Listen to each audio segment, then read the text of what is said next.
Halo, Assalamualaikum warahmatullahi wabarakatuh. Perkenalkan, kami dari kelompok 9 ekonometri, yang beranggotakan Muhammad Arya, Yayi Fildasari, Hanisah Andriani, Ayu Chandra Nuriza Agustin, dan Farah Diban Nur Kholifatun Nisa, akan mempresentasikan hasil diskusi kelompok kami tentang pengujian hipotesis koefisien regresi dan ramalan dengan menggunakan garis regresi linier sederhana. Pengujian hipotesis koefisien regresi. Teori pengujian hipotesis berhubungan dengan pengembangan aturan atau prosedur untuk memutuskan apakah kita harus menerima atau menolak hipotesis nol.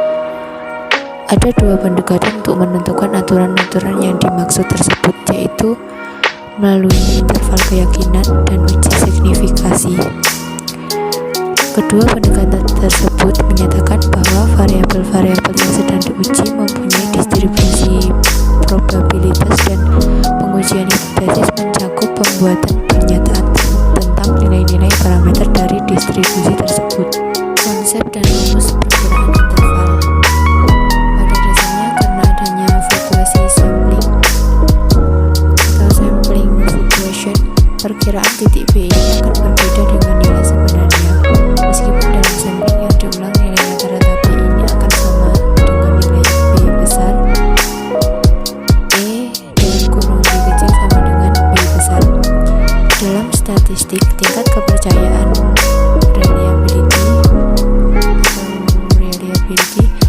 penafsiran tunggal diukur oleh standar error atau variannya.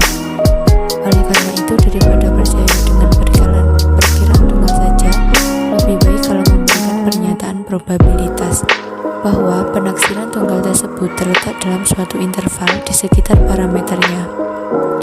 Nilai B besar yang sebenarnya itu akan terletak dalam suatu interval atau dengan nilai batas bawah dan batas atas dengan tingkat keyakinan tertentu, misalnya 95%. Dengan simbol itu dapat ditulis B dalam kurung B lebih besar sama dengan B D, B lebih kecil sama dengan dari B plus D sama dengan 1 min alpha.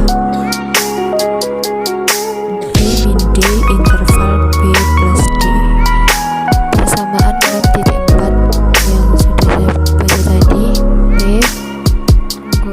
B lebih besar sama dengan B min D, B lebih kecil sama dengan B plus D sama dengan 1 min alpha, B min D sama interval B plus D. Interval tersebut disebut interval keyakinan atau confident keyakinan. 1 min alpha sama dengan tingkat keyakinan atau koefisien keyakinan. Di sini alfanya lebih dari 0 kurang dari 1 sama dengan tingkat signifikasi. Titik ujung interval keyakinan dikenal sebagai batas keyakinan atau nilai kritis. Di sini B min D sama dengan batas keyakinan bawah dan B plus D sama dengan batas keyakinan atas. Perlu juga dicatat bahwa dalam praktik alfa dan 1 min alpha sering dinyatakan dalam persentase. Dari persamaan 6.4 tadi, jika alfa sama dengan 0,05, maka dapat dibaca probabilitas bahwa interval atau random antara dalam kurung B min D dan dalam kurung B plus D akan memuat nilai B sebesar 95%. Berarti pula kemungkinan tidak memuat dalam kurung B terletak di luarnya B besar lebih kecil dari B min D atau B besar lebih besar dari B plus D sebesar 5%. Rumus perkiraan interval A adalah A min T alpha per 2. Di sini A nya lebih besar dari sama dengan SA dan A lebih kecil sama dengan A ditambah T alfa per 2 SA. Sedangkan perkiraan interval B adalah B min T alfa per 2. Di sini B-nya lebih besar sama dengan SB dan B-nya lebih kecil sama dengan B plus T alfa per 2 SB. Untuk perkiraan interval varians kesalahan pengganggu akan mengikuti distribusi chi-square dengan derajat kebebasan sebesar n-2. Oleh karena itu kita bisa menggunakan distribusi ini chi-square untuk membuat interval keyakinan varian kesalahan pengganggu sebagai berikut. Bisa dibaca di sini n-2 SE kuadrat per X alfa per 2 kuadrat. Di sini alfa sigma kuadratnya lebih besar sama dengan n-2 SE kuadrat per X alfa per 2 kuadrat, dan sigma kuadratnya lebih kecil sama dengan n-2 SE kuadrat per X 1 min alfa per 2 kuadrat. Pada contoh 6.7 berdasarkan contoh ya sudah ada 5.1 pada bab 5, buat perkiraan interval untuk konstanta A, koefisien regresi B, dan kemudian buat pula perkiraan interval untuk sigma kuadrat dengan tingkat keyakinan sebesar 95%.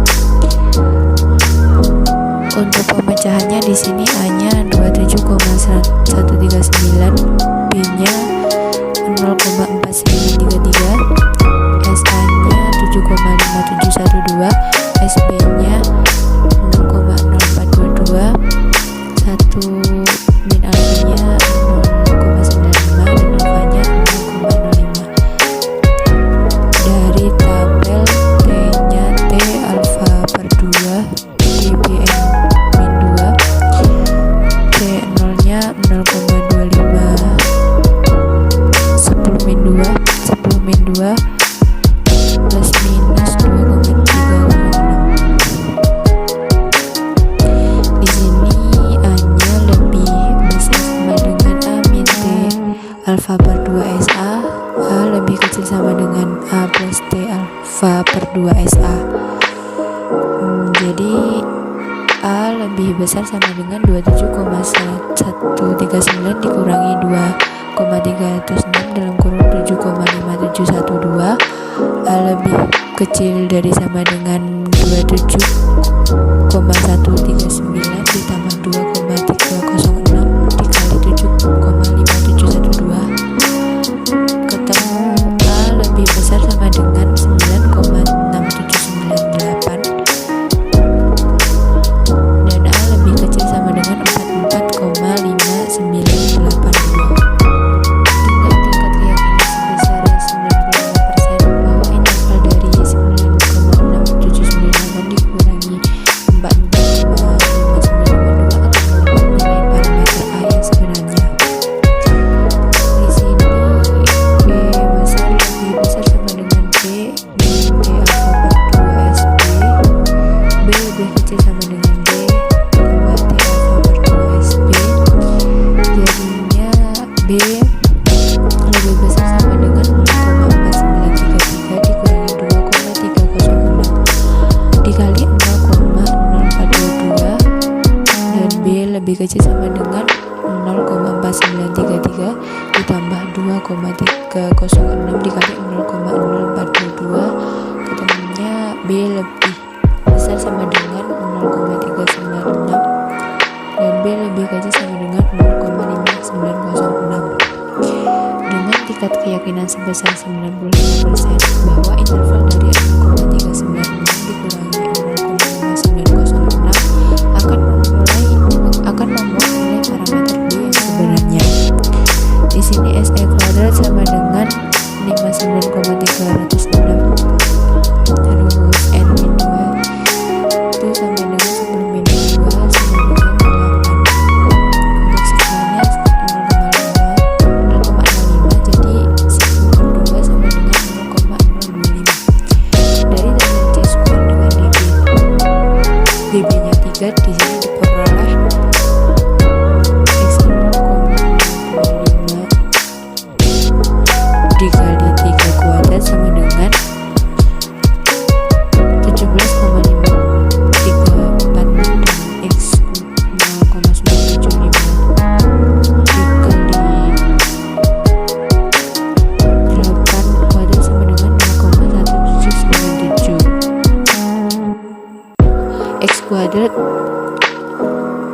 0,975 dikali 3 kuadrat sama dengan 2,1797. Di sini sigma kuadratnya lebih besar sama dengan n-2 SE kuadrat per X alfa per 2 kuadrat, dan sigma kuadrat lebih kecil sama dengan n-2 SE kuadrat per X1 min alfa per 2 kuadrat. Ketemunya sigma kuadrat lebih besar sama dengan 8 dikali 59,306 per 17,5346, dan sigma kuadrat lebih kecil sama dengan 8 dikali 59,306 per 2,1797. Ketemunya sigma kuadrat lebih besar sama dengan 27,0578, dan sigma kuadrat lebih kecil sama dengan 217,6666. Di sini artinya dengan tingkat keyakinan sebesar 95% bahwa interval dari 27,0578 dikurangi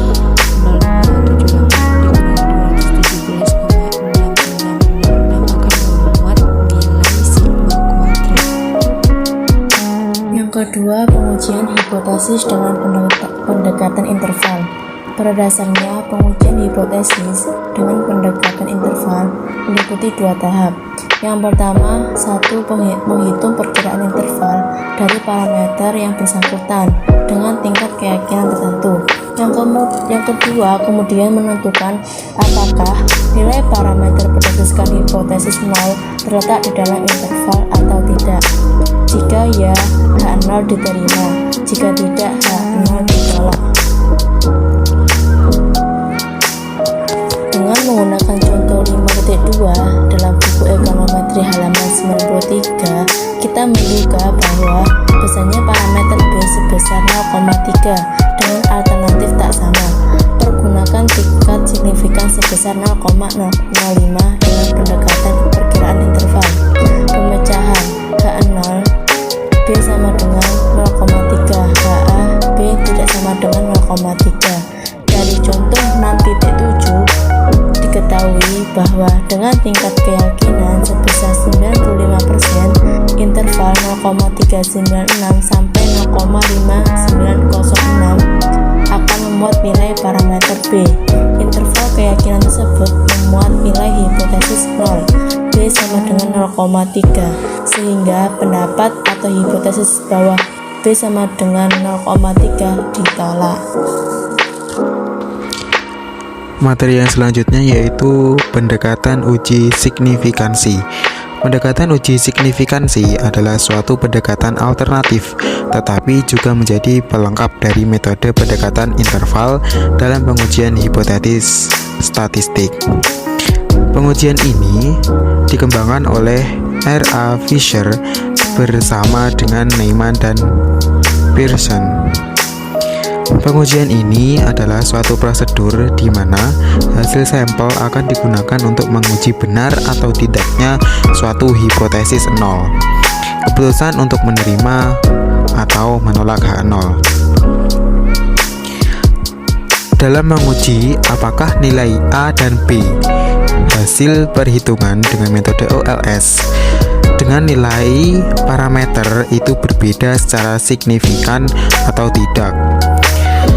Hal itu menggunakan dengan pengujian uji T.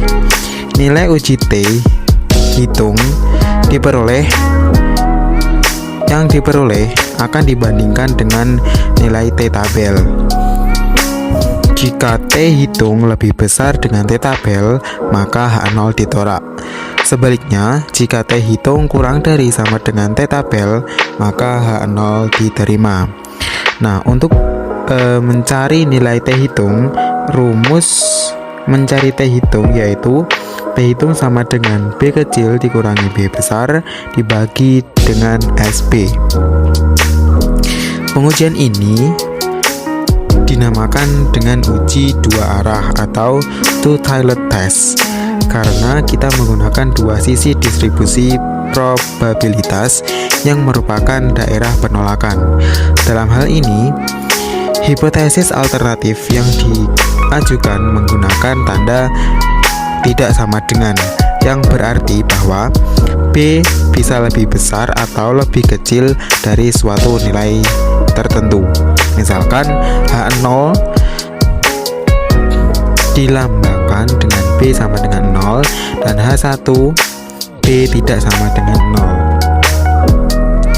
Jika kita sudah mampu menduga nilai parameter dari hipotesis alternatif, yaitu apakah lebih besar atau lebih kecil, maka kita menggunakan uji satu arah atau one-sided test. Dalam hal ini, kita menggunakan satu sisi distribusi probabilitas yang merupakan daerah penolakan. Misalkan H0 yaitu B sama dengan 0, H1 B lebih besar 0, atau misalkan H0 B sama dengan 0,3, H1 B kurang dari 0,3. Contoh soal. Dengan menggunakan contoh soal 5.2 dalam buku Ekonometrika halaman 93, kita menganggap bahwa besar parameter B sebesar 0 dengan alternatif tak sama dengan tingkat signifikan 0,05 dengan pendekatan uji signifikansi. Pemecahan. Kita tentukan hipotesis statistik. H0 B sama dengan 0 dan H1 B tidak sama dengan 0, atau artian B sama dengan 0 merupakan pendapatan tidak mempengaruhi konsumsi dan B tidak sama dengan 0 pendapatan mempengaruhi konsumsi. Kemudian kita menghitung dengan rumus seperti di atas. Kita substitusikan nilai B kecil, B besar, dan SB. Dari contoh 5.2, nilai B kecil sama dengan 0,4933 dan B besar sama dengan 0. Dan SB nilainya yaitu 0,0422. Sehingga kita substitusikan ke dalam rumus T hitung sama dengan B min B besar per SB sama dengan 0,4933 dikurangi 0 dibagi dengan 0,0422 sama dengan 11,6896. Nah, untuk T tabel menggunakan alfa 0,025 dan dB sama yaitu 8, sehingga dari daftar tabel nilai T tabel adalah 2,306. Oleh karena T hitung lebih besar dengan T tabel, maka H0 ditolak dengan artian menerima H1. Berarti pendapatan secara signifikan mempengaruhi konsumsi. Materi yang selanjutnya adalah analisis varian dalam regresi sederhana. Analisis varian merupakan metode yang digunakan untuk menganalisis atau menguraikan keragaman total data menjadi komponen-komponen sumber keragaman. Dalam analisis variansi yang paling sederhana, dipergunakan satu peubah tak bebas. Persyaratan utama yang harus dipenuhi berkaitan erat dengan skala pengukuran. Peubah tak bebas paling tidak harus dapat diukur dalam bentuk skala interval. Sedangkan peubah bebas dapat berupa peubah non-metrik atau sebagai gabungan antara peubah non-metrik dengan peubah metrik. Peubah bebas yang non-metrik lebih dikenal sebagai faktor, sementara peubah metrik disebut sebagai kofaktor. Berikut disajikan tabel analisis varian dalam regresi sederhana. Yang selanjutnya adalah contoh. Andaikan hipotesis yang akan diuji adalah H0 beta sama dengan 0, H1 beta tidak sama dengan 0. Yang pada dasarnya hipotesis 0 ini mengatakan bahwa variasi dalam Y diakibatkan oleh fluktuasi acak yang tidak tergantung pada nilai X. Dengan kata lain, X tidak mempengaruhi respon Y. Bila hipotesis 0 ditolak, yaitu bila nilai statistik F hitungan melebihi nilai kritis FA 1 N-2,